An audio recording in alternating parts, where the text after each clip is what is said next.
Takže, Pane Bože, ďakujem Ti, že sa dnešný večer môžeme spolu stretnúť a že sa môžeme zamýšľať nad tým, čo budeme počuť aj z biblických textov, aj z ústnych skúseností. A prosím ťa, Ty nás všetkých veď, aj Zuzku, aby nám povedala to, čo nám chce povedať a to, čo nám má povedať, aby nám to bolo zrozumiteľné, aby si nás Ty viedol Tvojim Duchom Svätým. A prosím ťa, požehnávaj nás aj všetkých tých, ktorí sa ešte možno pripoja. A ďakujem, že si. Amen. Amen.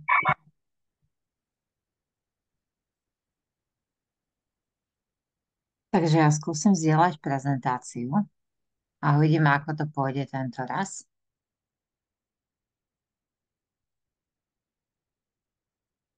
Na začiatku. Dnes teda budeme hovoriť o Samaritánoch, o tom, kto vlastne sú, prečo sú takí dôležití, prečo máme pri nich veľa otázok a pochybností, aj čo vlastne hovoria aj k našej viere. Mňa veľa vecí o nich, ktoré som zistila, celkom prekvapilo a celkom zaujalo. Ako som spomenula, ja som bola na tom území Samárie celkom dlho. Nie je to miesto, kam by ste chodili, keď idete do Izraela, alebo momentálne je to miesto, ktoré je politicky je to komplikované. Preto som na úvod dala túto značku, ktorú tam vidíte. V rámci územia, ktoré Biblia, hlavne Nová zmluva, označuje ako Samária, sú územia, ktoré sú čisto židovské a ktoré sú čisto palestínske. A na tie palestínske majú Židia zakázaný vstup. Tá značka je z takéhoto územia, ktorú som si odfotila. Išli sme potom v židovskom aute so židovskými značkami cez palestínske územie a nič sa nám nestalo, ale nie je to stále samozrejme. Vidíte druhú časť prezentácie? Môžem poprosiť niekoho, aby mi povedal, či to preplo? Vidíte mňa pri múre nárekov? Nepreplo. Ďakujem, takže ideme takto úplne jednoducho ako minule. Pre nás, pre kresťanov aj pre Židov je taká. Berieme to stále to, že základ našej viery spoločný, máme rovnakú starú zmluvu, máme rovnako významný Jeruzalém, ten je dokonca významný aj pre moslimov. Tam máme chrám, ktorý bol Šalamúnova, potom druhý postavený. Tam je fotka moja pred múrom nárekov.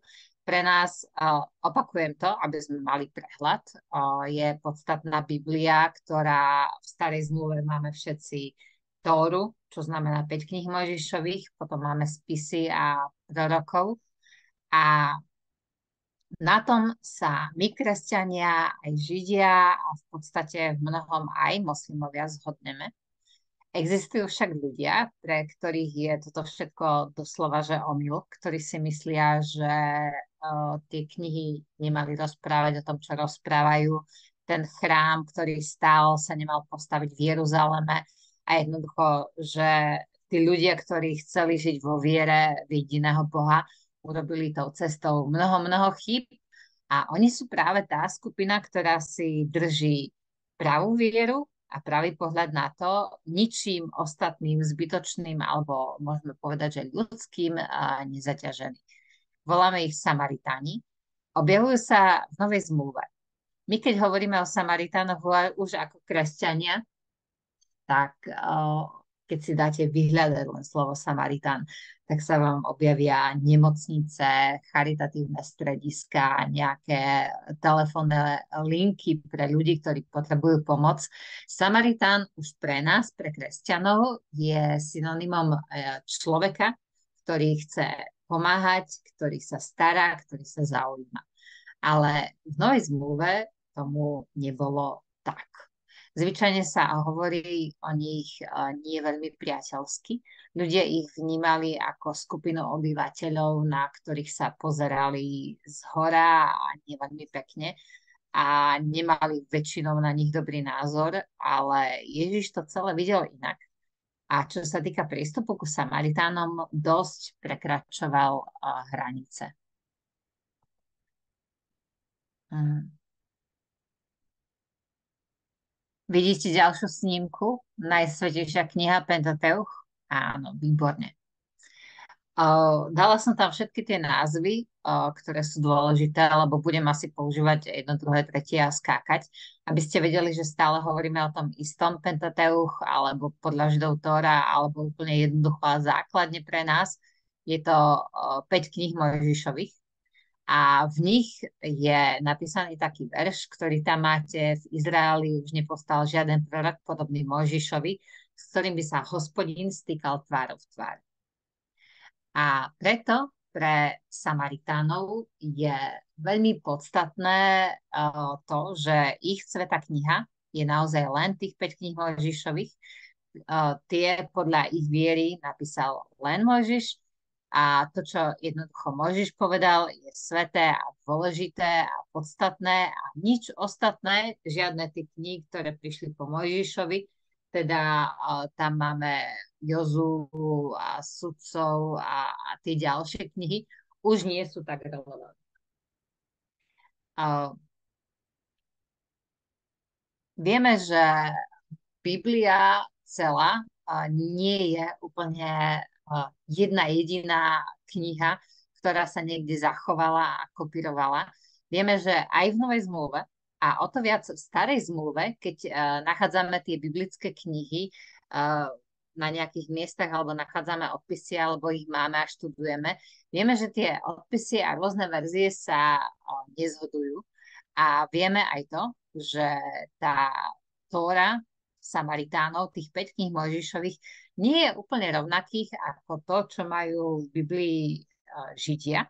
A tým pádom nie je to isté, čo máme a v Biblii my. A ich Tóra sa v niektorých miestach líši. Je napísaná palahebrejčinou, čo je staršia forma. A keď ja som hovorila aj o biblickej architektúre viackrát, keď sa vlastne zistilo, že ešte v Izraeli žijú nejakí Samaritáni a že je to také zaujímavé, že sú ako nejaký pomaly vyhynejúci kmeň, tak tam došli ľudia, ktorí začali skúmať aj ich verziu hebrejčiny, aj ich verziu Tóry a zistili, že existuje asi 6 000 rozdielov medzi tou ich verziou a tou, ktorá je aj naša. A jeden pán, ktorý skúmal tie rozdiely, rozdelil na nejaké maličké, to znamená nepodstatné, viete, v hebrejčine vám chyba bodka alebo niečo podobné.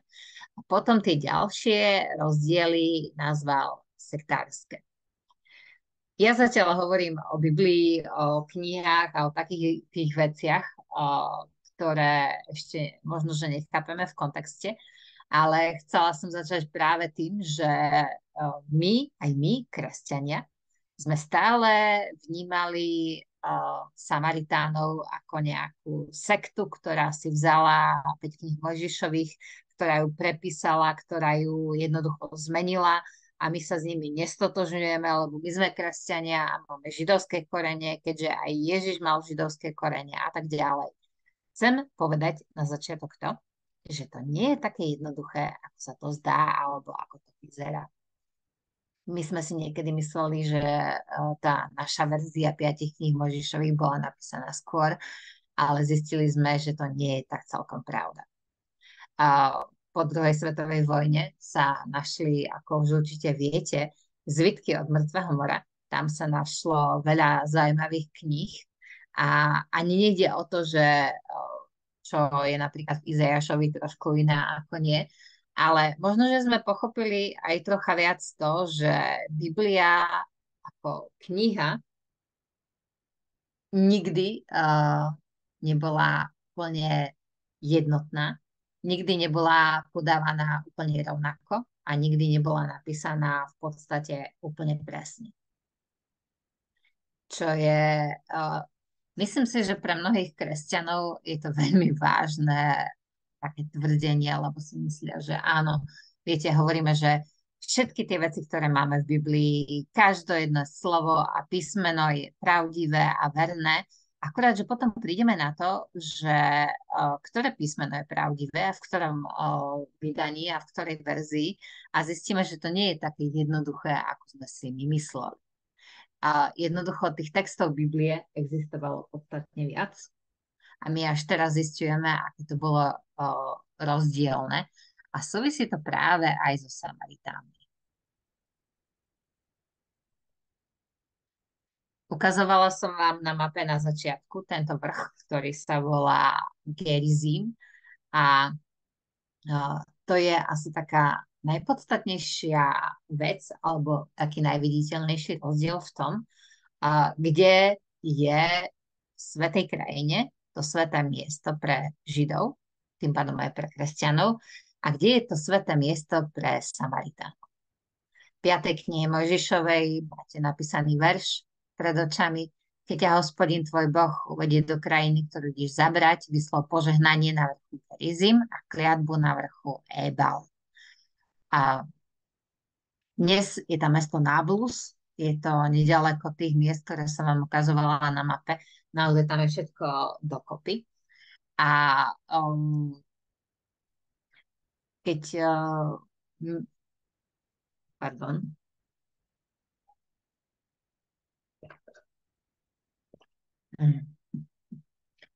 Keď potom do tej zasľúbenej krajiny vieme, že neprišiel Mojžiš, ale tam prišiel Jozua, tak oni sa postavili na jeden vrch, z ktorého čítali požehnania, a druhý vrch, z ktorého čítali prekliatia. A jeden z tých vrchov sa volal, presne bol to ten Gerizim, a tam Samaritáni majú chrám. A keď sa robili nejaké vykopávky na tom mieste, tak sa zistilo, že na tom vrchu Gerizim naozaj existoval nejaký chrám. Najprv tam bol ohradený priestor, potom pri tom ohradenom priestore pre chrámové veci pribudlo nejaké mesto, ľudia, ktorí tam žili. Našli sa kosti po obetiach, našli sa hlavne holubice a ovce, čo určite poznáte, ak trošku študujete Bibliu. A vieme, že to miesto naozaj existovalo. Že Samaritáni, popri tom, ako existoval chrám a kult v Jeruzaleme, existoval chrám a kult aj na vrchu Gerizim, v podstate oddelenie od Jeruzalema. Tento chrám bol zničený okolo roku 110-111. Našla som aj iný údaj. A tie rozdiely v texte, ktoré som spomínala na konci 10 Božích prikázaní v tej samaritánskej Tóre, hovoria vlastne o tom, prečo oni mali chrám tam. Tam je napísané, že na vrchu Gerizim majú postaviť kamene, omiesť ich, napísať tam sväté slova a tam majú vybudovať oltár. Ja som to preložila z angličtiny úplne doslova Šémovi a Elohimovi. Nie je to úplne dokonalý preklad, lebo Elohim vieme, že je meno Božie, a Šém je doslova v hebrečine a nie je tak meno Boha ako meno, ako doslova, že meno preložené. A túto zmienku, tieto verše naša Biblia nemá. Ak si ju otvoríte, tak ten text tam v našej Biblii neexistuje. A takisto ďalší podstatný rozdiel je, kde všade našich 5 kníh Mojžišových má napísané nejaké miesta, to znamená plurál, tak tých 5 kníh Mojžišových v samaritánskej verzii majú singular, to znamená jedno jediné miesto, ktoré je určené na uctievanie Boha. A ja sa pomaly dostávam k tomu, ako Samaritáni vlastne prišli alebo vznikli, alebo kde sa objavili. Hovorila som o tom, že máme spoločných 5 kníh Mojžišových. Až na nejaké také tie rozdiely, väčšie alebo menšie. A chápeme inak, alebo už ako Židia chápali inak, kde je dôležité svetiť alebo vzývať Božie meno. Je tu Jeruzalem a oni majú vrch Gerizim a tie dejiny tiež vykladali rovnako. Až po kňaza Eliho, čo vieme, že je prvá kniha Samuelova, tam hovoria, áno, presne to všetko sa stalo. Boh stvoril svet, Adam a Eva, potopa, patriarchovia a tak ďalej, a tak ďalej, a tak ďalej. A potom prichádza bod v dejinách, kde Samaritáni hovoria, už to nebolo správne, čo urobili, a to bol presne kňaz Eli, ktorý urobil svätyňu na úplne inom mieste. A potom sa podľa Samaritánov v tých chybách pokračovalo až po kráľa Dávida, ktorý to vôbec nepochopil s Jeruzalémom a Šalamún to vôbec nepochopil s chrámom. A oni sú tí jediní, ktorí zachovali pravú vieru a práve chápanie toho, kde má stať chrám, kde máte uctievať Boha. Oni vlastne hovoria históriu podanú z úplne inej perspektívy. Takisto ako Kumránci. Samaritáni takisto si mysleli, že všetci tí kňazi v Jeruzaleme sú skorumpovaní, že slúžia rímskej moci a tak ďalej. Takisto ako Kumránci.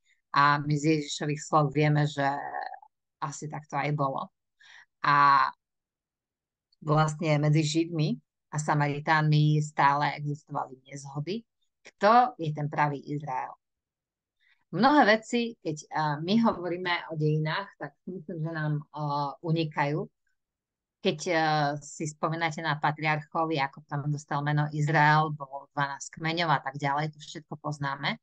Ale slovo, ktoré my používame momentálne na vyvolený národ, Židia, je od jedného jediného kmeňa a to je od kmeňa Júda alebo Judovci, alebo možno, že ešte v nemčine Juden, alebo nejak takto, tamto znie oveľa viac podobnejšie.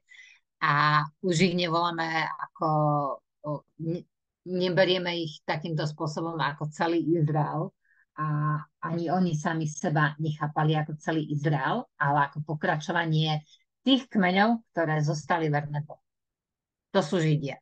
A Samaritáni si ale mysleli niečo úplne iné. Dúfam, že som vás dostatočne zmietla. Pardon. A teraz až pri tom všetkom, čo som povedala, idem na text, ktorý asi poznáte z druhej knihy Kráľovskej. Ako podľa druhej knihy Kráľovskej sme sa dostali k Samaritánom. Tam je text, ktorý nie je celý, vybrala som len časť. Vieme, že Izrael ako 12 kmeňov sa v istom bode rozdelili na severné a na južné kráľovstvo. To severné malo viac obyvateľov, malo lepšiu ekonomiku, bolo prosperujúcejšie a silnejšie, ale aj napriek tomu to severné kráľovstvo ako prvé padlo do zajatia, konkrétne do asýrskeho zajatia. A tam je spomínané to, že asýrsky kráľ vymenil obyvateľov. Že vzal všetkých domácich, odsťahoval ich a priniesol tam niekoho ďalšieho, a to konkrétne Asýrčanov, ktorí začali žiť práve na tom území Samárie. A tí mali problém s tým, že ich napadali levy a potom pochopili, že aha, že tu je nejaký iný boh, tak máme uctievať jeho. A podľa druhej knihy Kráľov tí ľudia, ktorí v Samárii uctievajú jediného Boha, ktorého uctievame aj my, tak vlastne nie sú pôvodom z ich národa, ale sú jednoducho ľudia, ktorí tam prišli a začali uctievať miestneho Boha. Lenže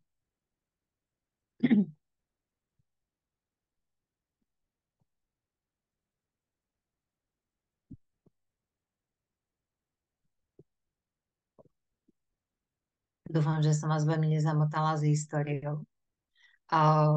Keď stále totiž, keď históriu rozpráva niekto, tak stále rozpráva len časť.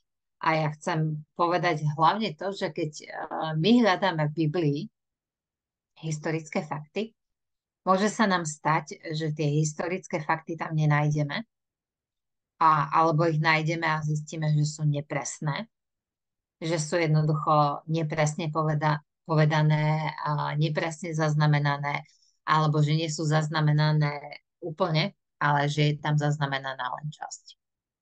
Poviem napríklad, keď v knihe Jozue sa píše o príchode do zasľúbenej zeme, tak tam sa píše v duchu, že už sme tam prišli, všetkých sme vyhodili, ale my sme tu doma. A potom, keď si otvoríte knihu Sudcov, tam nájdete zmienky o tom, že tam nejakí stále pohania žijú v Izraeli. A potom je otázka, že či kniha Jozue zámerne klame, alebo či nepodala celú históriu a tak ďalej. Tu ide o spôsob biblického rozprávania dejí. Tam nejde o to, že máte podať celú históriu, ale že máte podať udalosti alebo tú pointu, ktorá je za nimi, že ide o Božie konanie. V knihe Jozua sa nemyslí to, že my sme teraz premenili históriu a povedali si ju, aby znelo dobre, ale tu ide o niečo úplne iné. O Božie konanie, ktoré nám dalo celé územie, aj s tými ľuďmi, ktorí tam zostali. Aj keď nám, ako čitateľom dejín, to vyznieva úplne inak. A potom ešte jeden príklad, keď máme rozprávanie o Ježišovom narodení, tak máme tam nejaké sčítanie ľudu, máme tam Jozefa, ktorý, poznáme ten príbeh, ide z Nazaretu do Betlehema. Akurát, že keď sa na to pozrie nejaký historik, ktorý sa venuje Blízkému východu v tom čase, tak vlastne zistí, že mu tie udalosti a roky a králi a všetky veci nesedia.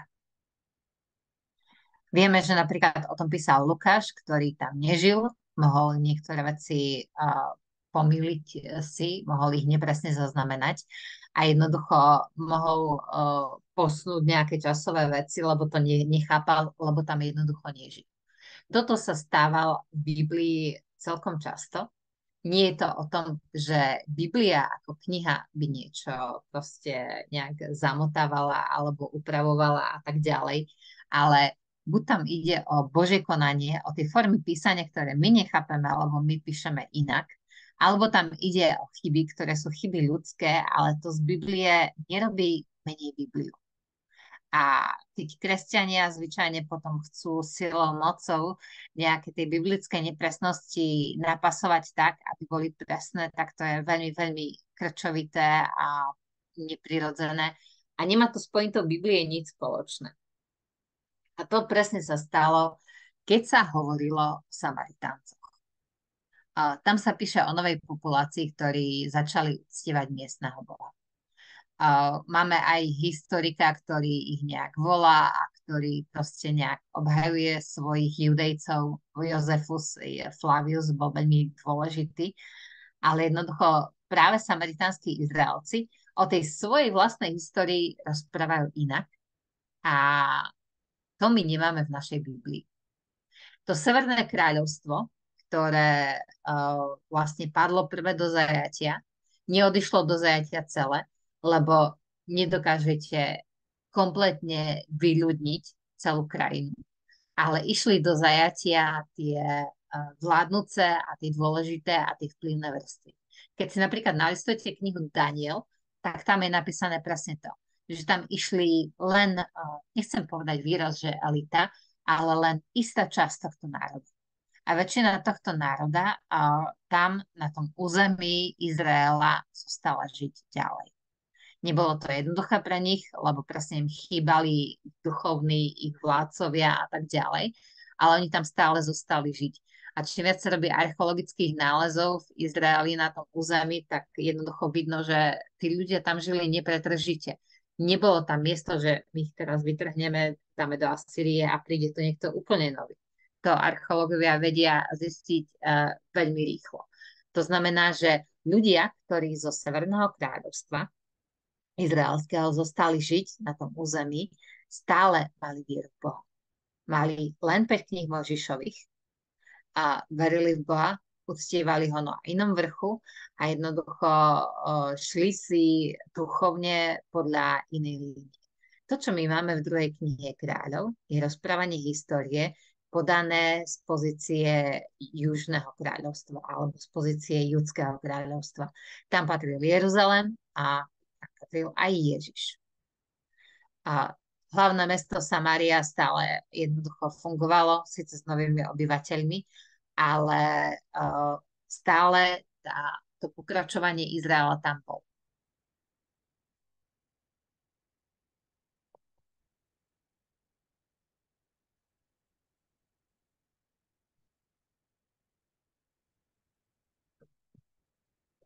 A teraz je správna otázka, že čo teda, kde je dobre Boha uctievať, ak to mal pravdu. Či to Južné kráľovstvo a Jeruzalem, alebo či mali pravdu to Severné kráľovstvo a ten vrch Cherizím, alebo ja neviem, ako je to v našom preklade. A keď sa pozriete na tie celé dejiny, toto mňa osobne zaujalo, keď sa pozriete na tie celé dejiny toho, ako prišli Izraelci, Jakubovi synovia a celé tie kmene na to územie, tak prišli práve na územie Samárie, prekročili Jordán a išli presne tam, kde je Samária, teraz je tam Náblus a všetky tie miesta bývali najprv tam mali prvú svätyňu, tam jednoducho, to bolo pre nich podstatné, to bolo pre nich srdce ich krajiny. Teraz by bolo ako možno, že na mieste sa pýtať, je jedna časť ľudí, ktorí povie, nie, to nie je pravda, lebo keď Ježiš je zo Židov, tak Samaritáni určite nemajú pravdu. Ale dá sa na to pozerať aj inak. A dá sa na to konkrétne pozerať Ježišovými očami. So Samaritánmi mal Ježiš pár zaujímavých stretov. Konkrétne vybrala som pár takých asi najukážkovejších opisov toho, čo vlastne, ako to tam fungovalo. Najprv to bolo, keď vysielal 12 učeníkov, tak im vyslovene povedal, že nechoďte na cestu k pohanom a nevodíte k Samaritánom. Choďte radšej za otcami, ktoré sa stratili z domu.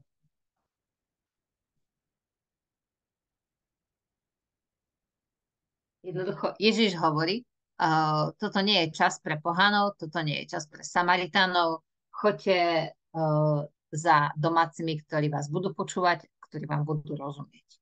Takisto, keď išiel cez Samáriu, keď ste išli hore z Galilei do Judei, tak ste museli ísť cez Samáriu alebo o kľukov, tak sa mu stalo aj to, že chcel poprosiť o nocľah, akurát, že v Samárii ho neprijal, lebo išiel práve do Jeruzalema. A to pre nich bol dôvod, prečo mu neponúkli pohostinstvo. Ale takisto máme v Novej zmluve dva texty, ktoré sú povedala by som, že veľmi, veľmi radikálne. Predstavte si Samaritánov, ktorí naozaj žijú v Ježišových časoch a je im úplne jedno, že existuje nejaký Jeruzalém a chrám a Židov neskutočne pohoršujú. Pre Židov sú ako niekto, kto znesvedcuje tie najdôležitejšie veci a tie najdôležitejšie pravdy. A na to Ježiš, ktorý funguje v tom židovskom svete, v tom svete toho južného kráľovstva, povie podobenstvo o milosrdnom Samaritánovi. Ja som ho nevypísala celé, stále je tu len útržok z toho. Je dôležité si prečítať aj to, čo sa deje predtým a v akom rozhovore to Ježiš povedal. A kto tam bol predtým. Vieme, poznáme to podobenstvo, na ceste je muž, ktorého ozbíjali, ktorý potrebuje pomoc a miní ho kňaz, lebo sa ponáhľa za svojimi povinnosťami, miní ho levita a postará sa o neho Samaritán. A my si už proste jednoducho v tom našom kresťanskom myslení povieme, Samaritáni, veď oni boli takí milí a zlatí. Ale ak by som mala hovoriť to podobenstvo teraz, na pomery možno, že v našej cirkvi, tak by som povedala, bol tam nejaký zranený muž a išiel okolo brat biskup a obišiel ho, lebo išiel na nejaké zasadnutie GPčka, išiel okolo brat dozorca alebo sestra dozorkyňa a obišli ho, lebo jednoducho mali nejaké iné dôležité povinnosti. Išla okolo sestra vedúca spoločenstva evangelických žien a predseda modlitebného spoločenstva a ja neviem kto ešte. A všetci ho obišli, lebo mali nejaké iné dôležité povinnosti. A potom išiel okolo, kto by vás tak šokoval, ak by som ho použila? Išiel okolo, čo by to bolo šokujúce, iné denominácie asi tak veľmi nie, ako možno, že inak zameranie a máme skupinu ľudí, ktorých... Predseda Progresívneho Slovenska. To je dobrý tento. Išiel okolo predseda Progresívneho Slovenska a jednoducho sa staral o toho človeka. Aj keď asi nie je kresťan, že on je úplný ateista, ak si dobre spomínam. A pre ľudí, ktorí to počúvali, tak to bolo rovnako šokujúce, ako že je to také nevhodné. A ako Ježiš môže hovoriť, že ľudia, duchovní, kňazi a leviti a duchovenstvo sa nepostarali o takéhoto človeka. Veď to nie je možné, veď to nie je správne, také niečo neexistuje. A on hovorí, že ten človek, Samaritán, ktorým my zbožní jednoducho opovrhujeme, pozeráme sa na neho zhora, súdime ho a on sa postaral. Toto bolo z Ježišovej strany doslova veľmi drzé a odvážne podobenstvo. My už to mnohokrát takto nevnímame, lebo už pre nás Samaritán je len milosrdný, ale Ježiš si s tým podobenstvom trúfol na veľmi vážnu kritiku všetkých duchovných ľudí, všetkých tých zbožných vrstiev, ktoré sa venovali takým tým v úvodzovkám duchovných povinnostiam a venovali sa im tak veľmi, že jednoducho nemali čas na človeka, ktorý ich potreboval, ktorý trpel a ktorému bolo jedno, že oni majú iné povinnosti, ale potreboval ich lásku naozaj vidieť v praxi. A to sa nestalo. To, že Ježiš dal ako dobrý príklad Samaritána, je podľa mňa jedna z top 10 najšokujúcejších vecí, ktoré on vo všetkých evaníliách urobil a povedal. A je veľmi krásne, že Ježišovo myslenie a správanie a prístup v podstate už v našom chápaní zmenilo význam slova Samaritán. Kým pre Ježišových súčasníkov to bolo niečo negatívne a Samaritáni nie, tak pre nás je to slovo už pozitívne a pekné a naplnené úplne novým obsahom. A v top 10 šokujúcich vecí, ktoré Ježiš urobil ešte možno, že vyššie ako milosrdný Samaritán, je jeho stretnutie so ženou Samaritánkou.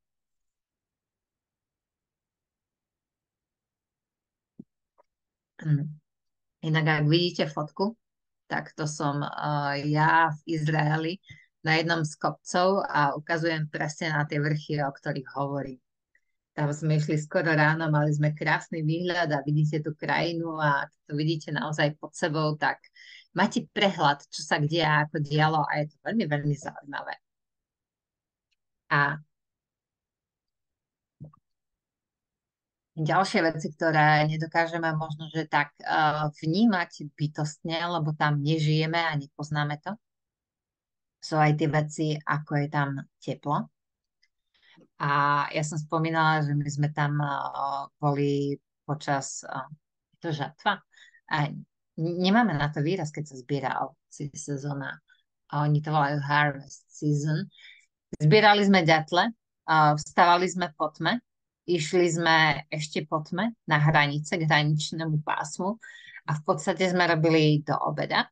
A už keď bol obed, tak už sme jednoducho končili, lebo v tieni tam na území, presne tam na území Samárie bolo okolo 40 stupňov.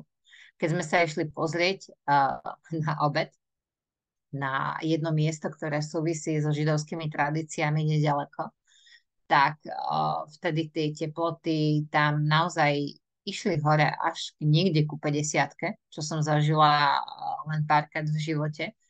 A to jednoducho vypijete taký pohár vody a do 10 minút ho doslova vypotíte. Doslova sa z vás leje.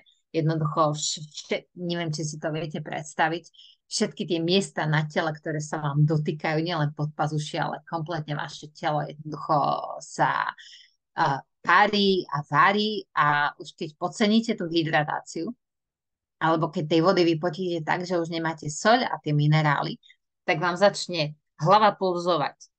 A neviem, či ste zažili ten pocit, že vám je tak horúco, že tuto vzadu na hlave máte pocit, že vám to ide vybuchnúť, že nedokážete rozmýšľať, že nedokážete vidieť, že jednoducho ste tak dehydrovaní, že neviete, čo sami so sebou. Jednoducho, keď je tam horúco, tak je to veľmi, veľmi vážna vec. A ten príbeh, ktorý sa týka Ježiša a ženy Samaritánky, sa odohráva presne na obed. A ja doslova nechápem, ako mohli byť obidvaja, teda chápem, ako mohli byť obidvaja vonku na tom slnku, ale muselo to byť naozaj fyzicky veľmi náročné pre kohokoľvek. Je to náročné pre zdravého človeka. Je to miesto v Samárii, kde je Jakobova studňa, kde sa zvyčajne zastavia pocestní, ktorí prechádzajú cez Samáriu, lebo vedia, že tam je voda. Mnohí zbožní Židia chodili okolo Samárie, lebo neprechádzali cez tú, viete, hroznú krajinu. Ale Ježiš išiel úplne stredom. Na obed sa rozhodol, že svojich učeníkov pošle kúpiť jedlo a on zostal pri tej studni. Tie studne, ukážem vám ešte niečo. Našla som niečo v preklade. Dúfam, že to budeme vidieť. Vidíte všetci Bibliu? Nevidíte Bibliu? Vôbec. Tak to urobíme zase znova. Asi nám nefunguje zdieľanie. Áno. Vidíte? Ďakujem. Tam je napísané doslova, tam bola Jakobova studňa. Ježiš bol ustatý z cesty, čo úplne chápeme, a tak si sadol k studni. V origináli je prosím pekne na studňu a to má jedine, ako som zistila, roháčkov preklad. Má napísané na studňu a všetci ostatní prekladatelia napísali k studni. A podstatné je to preto, lebo doslova sa hovorí v Biblii o tom, že Ježiš si sadol na studňu. A tie studne totiž boli zakryté zvyčajne zhora takým ploským kameňom, ktorý bránil tomu, aby tam spadol dobytok, aby tam spadlo dieťa a tak ďalej. A v tom kameni bola taká malá medzera, ktorá slúžila na to, aby ste tam strčili svoju nádobu na vodu. Nemáme na to presné slovo v slovenčine, lebo to nebola nádoba, to bolo niečo ako kožené vrecko na naberanie vody. Nebolo to pevné, bolo to zrolované, potom sa to odrolovalo, je to presne zašité na okraji, aby tá voda sa tam naberala. A pri studniach nebolo. Každý jeden pocestný si nosil svoje vlastné, a to aj kvôli tomu, aby Židia používali samaritánske a tak ďalej, lebo pre nich to jednoducho bolo nečisté. A Ježiš sedí doslova na studni, na tom kameni a nemá to vrecko na vodu.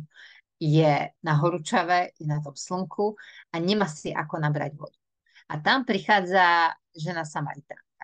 On sa doslova vystavil tomu, že je závislý na milosrdenstve iných ľudí a že naozaj niekoho potrebuje, lebo tam byť bez vody, naozaj si to neviem predstaviť, ja keď na to myslím, tak ako mám sucho v ústach. A tá žena si doslova nemôže načerpať vodu bez toho, aby prišla k Ježišovi. Mám jeden veľmi dobrý komentár, ak poznáte tohto autora. Volá sa Kenneth Bailey. Neexistuje v slovenčine preklad, čo nechápem prečo.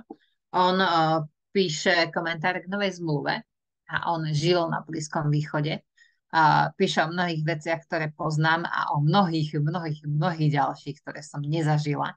A hovorí, že v tej spoločnosti aj doteraz nemáte očný kontakt s cudzou ženou.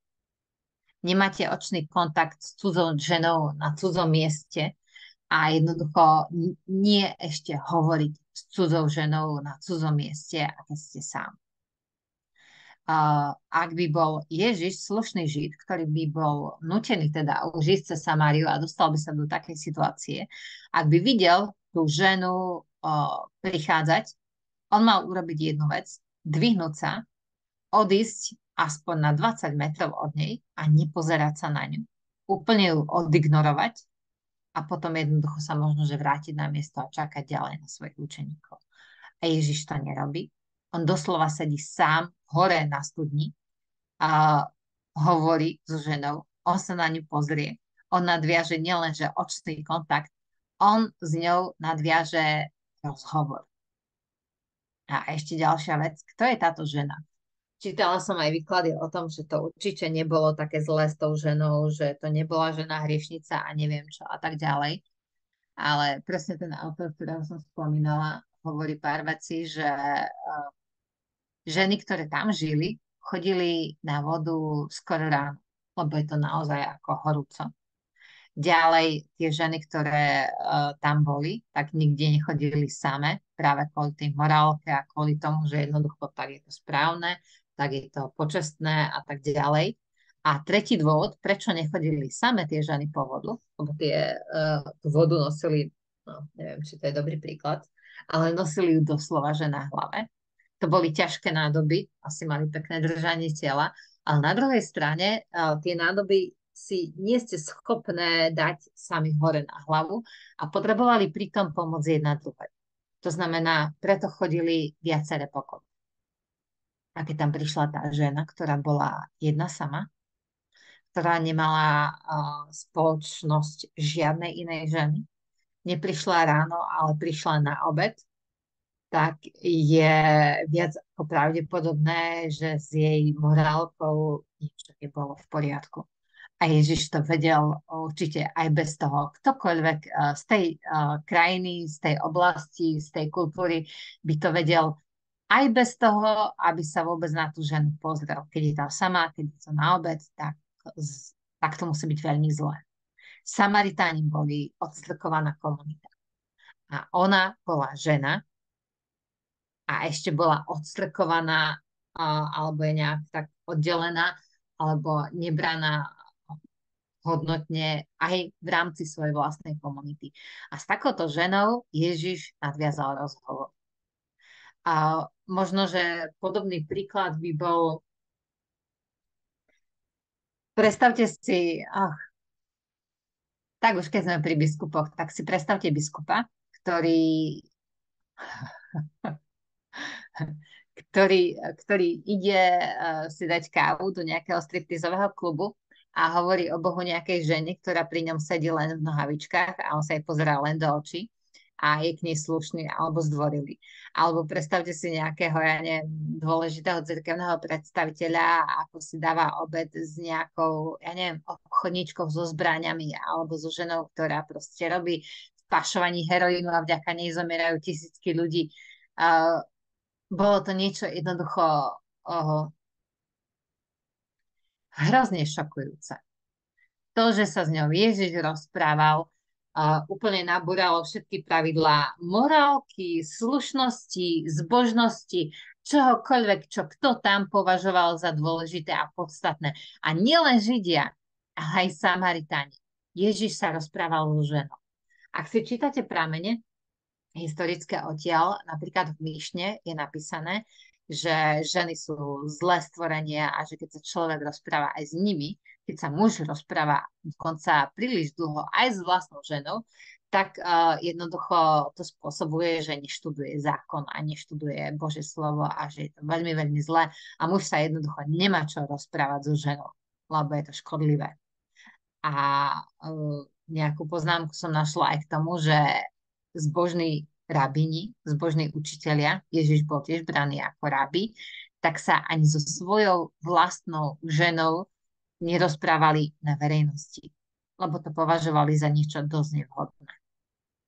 A teraz si predstavte, že Ježiš je pri tej studni, sedí na nej, neodíde, rozpráva sa s takouto ženou a ešte chce, aby mu dala piť. A v tomto príbehu je veľmi veľa takých šokujúcich momentov, ktoré stoja podľa mňa pomaly na jednu knižku. Pre nás je dôležité hlavne to, že tá žena bola Samaritánka a tam, keď si to prečítate, tak rýchlo, celú kapitolu, vidíte, že ona ho tak provokuje. Povie niečo a čaká na Ježišovú reakciu a najprv začne s tým, že je žena. To, čo zase my v slovenčine poznáme, že máme Samaritán a Samaritánka, že je tam učený rod. A ona, keď hovorí, Ježiš, ty sa Žid rozprávaš so mnou, muž so ženou, Samaritánkou, ona vyslovene tam zdôrazňuje to, že žena. Pre Ježiša to nie je podstatné. Ježiš mal ženy učeničky, nechal ženy financovať svoje cesty, Ježiš s tým nemal problém.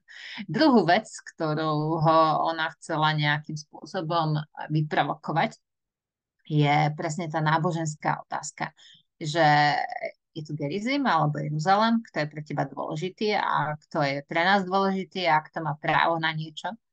A práve v tom je dôležitý ten Ježišov prístup, že on hovorí, že tu nie je ani tak podstatný ani váš vrch, ani Gerizim, ani náš vrch, ani Jeruzalem, že nejde o to miesto, ale že príde čas, keď sa bude Boh vzývať všade.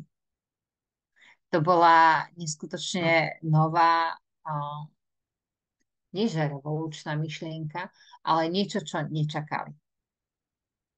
A mňa zaujímalo aj to, že či Samaritáni čakali vôbec nejakého Mesiáša, či mali tú predstavu o niekom, že by mal prísť a tak ako Židia ho čakajú doteraz.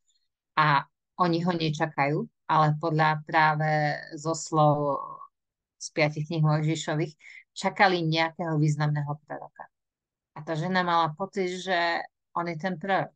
U tej ženy vidno aj to vnímanie, že najprv ho berie ako zaujímavého muža, ktorý z ňou hovorí, potom ho berie ako učiteľa, potom ho berie ako proroka a to jej spoznávanie Ježiša sa stupňuje. Ona nakoniec skončí tým, že naozaj Ježiš je Mesiáš, že je niekto oveľa viac, ako ona čakala alebo ona vnímala. Ježiš hovorí, ani to, čo máte vy, ani to, čo máme my ako Židia, nie je také podstatné ako Boh, ktorý je prítomný všade. A sú jednoducho miesta, knihy, zmluvy, ale je tu niečo oveľa viac ako tie miesta, a knihy a zmluvy a náboženské tradície. Jednoducho Ježiš hovorí, podstatnejší som ja. Ja som ten, ktorý vám priniesol Boha doslova v priamom prenose túto na svet. Ja som podstatný. A s tým, že ja som prišiel, sa niečo tak zásadné vo viere zmení, že si to neviete predstaviť. A z tohto textu potom vidíme, že tam Ježiš načne otázku. Hovorí, choď po svojho muža, priveď ho. A žena hovorí, nemám muža a potom skončia pri tom, že mala si ich 5 a ten, s ktorým žiješ, nie je tvoj muž a tak ďalej. Ale Ježiš z tej ženy urobí prvú, by sme mohli povedať, možno, že kresťanskú kazateľku alebo zvestovateľku alebo oznamovateľku Ježiša, lebo ju pošle do svojej dediny. A ona ani tam nemala naozaj nejaký morálny profil, aby im niečo hovorila. A tí ľudia sú naozaj prekvapení z jej reakcie a chcú vidieť Ježiša na vlastné oči. A dočítame sa aj to, že Ježiš tam zostal 2 dní. A ja skúsim prepnúť.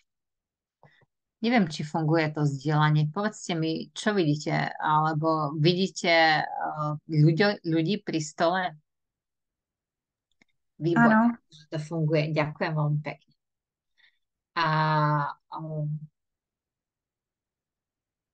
aj Samaritáni, aj teda Židia zo severu Izraela, aj teda Izraelci zo severu, aj tí Izraelci z juhu, tí Židia, od ktorých bol Ježiš, stále si mysleli, že sú podstatné miesta, ľudia, že len my máme pravdu, my si musíme chrániť a brániť všetko, že toto len naše je podstatné. A Ježiš hovorí, musíte sa naučiť rozmýšľať iným spôsobom. Pre mňa, pre vykladanie Samaritánov je podstatné to, že on nepovedal, nemáte pravdu Samaritánov. On kritizoval aj svojich vlastných a ukazoval im, že viera nie je o hmotných veciach na zemi, ale o niečom, čo nás presahuje. A ja mám jednu fotku, je to konkrétne Jom Kippur, bol na území Samárie a ja som si uvedomila, že tam sa pekne odohralo jedno z Ježišových alebo aj z mnohých prorockých zasľúbení, Boli sme pri stole, tam je Eyal, ktorého časť rodiny je z Rumunska a časť z Maroka, židovská, ktorí sa prisťahovali potom po druhej svetovej vojne do Izraela a tam sa jeho rodičia vzali a mali jeho. Jeho manželka má časť rodiny z Južnej Ameriky, takisto židovská. A myslím si, že aj niečo z Európy, a nie som si už úplne presne istá. Tiež prišli do Izraela, tiež sa po hebrejsky naučila v škôlke a tu sa vzali s manželom. A pri stole, tam, kde to nevidno na tej druhej fotke, tak sedí jeden Dán, je tam Japonka a potom som tam bola ja a Eyal na začiatku tej Jom Kipurovej večere požehnával kalich, požehnával chlieb a mne to prišlo ako neskutočne nádherné spojenie toho všetkého, že tá viera v Boha nás má zjednocovať. Nejakým spôsobom nás naozaj aj zjednocuje, keď ľudia chcú a sú otvorení naozaj hľadať Boha, nie hľadať rozdiely a detaily a jednoducho veci, ktoré nás oddelujú v svetení a v nesvetení a hovoriť, že vy to robíte presne a nepresne, ale naučiť sa hľadať to, čo nás spája. Pre mňa to bol veľmi krásny moment. To ako taký záver, ako možno také vyvrcholenie toho, čo Ježiš hovoril o spájaní viery a o tom, že on je ten chlieb života. A ešte možno k tej žene Samaritánke taká poznámka. Ježiš sa v Jánovom evaníliu 7-krát predstavuje ako ja som. Určite už viete, že ja som je doslovný preklad toho, ako sa Boh predstavil Mojžišovi v horiacom kríku, tá hebrejská slovná hráčka som, ktorý som. A Ježiš, keď hovorí ja som, tak hovorí som Boh. A všetkým tým ľuďom, ktorí mali to hebrejské pozadie, to bolo úplne jasné. A prvý človek, ktorému to Ježiš povedal, to ja som, ten jeden z tých ja som výrokov, nebol muž, ale bola to žena a bola to dokonca samaritánska žena. A pre mňa je toto krajšie a to pôsobivejšie. Myslím si, že z mojej strany všetko.